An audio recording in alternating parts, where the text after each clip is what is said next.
sous-entendu nauséabond contre escroquerie médiatique. Jean-Luc Mélenchon est pointé du doigt par la porte-parole du gouvernement Maud Brejon pour avoir dénoncé la position personnelle du ministre délégué à l'Europe, Benjamin Haddad, sur la situation au Proche-Orient. Plus précisément, certains, dont la nouvelle membre du gouvernement, voient derrière les critiques de Jean-Luc Mélenchon un sous-entendu antisémite. C'est indigne d'un responsable politique. La gravité de la situation requiert de la décence et du sang-froid. Écrit-elle sur les réseaux sociaux ce dimanche 29 septembre, dans le sillage de quelques élus et observateurs.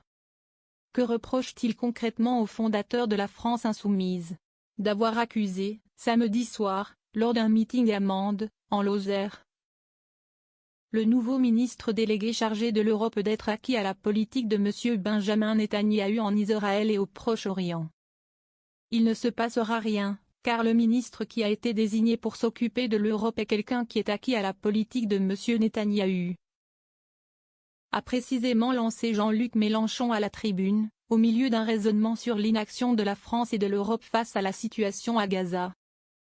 Et d'ajouter, or si l'Europe décidait qu'on ne livre plus d'armes européennes d'un pays européen, la guerre s'arrêterait. Mélenchon maintient ses critiques.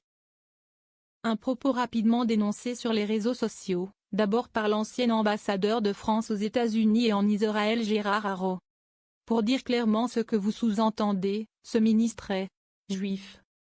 C'est indigne, a fustigé le diplomate, interrogeant notamment le choix du leader des Insoumis de singulariser ce ministre plutôt qu'un autre. Dans la foulée, cette critique a été relayée dans un article du journal du dimanche, au titre trompeur. Ce ministre est juif, polémique après une déclaration de Jean-Luc Mélenchon sur le ministre Benjamin Haddad. De quoi faire réagir le principal concerné, qui accuse l'hebdomadaire de lui faire dire ce qu'il n'a pas dit. Le fondateur de la France insoumise maintient par ailleurs ses propos à l'égard de Benjamin Haddad, en relayant des captures d'écran des anciennes prises de position du ministre.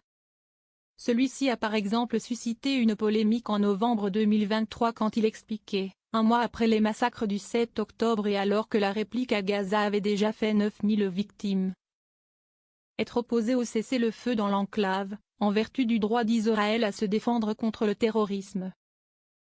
La gauche, dans son ensemble avait alors fustigé cette sortie. Le premier secrétaire du PS Olivier Faure dénonçait par exemple une vision hémiplégique de l'humanité et l'alignement inconditionnel des députés Renaissance sur le discours du gouvernement Netanyahou.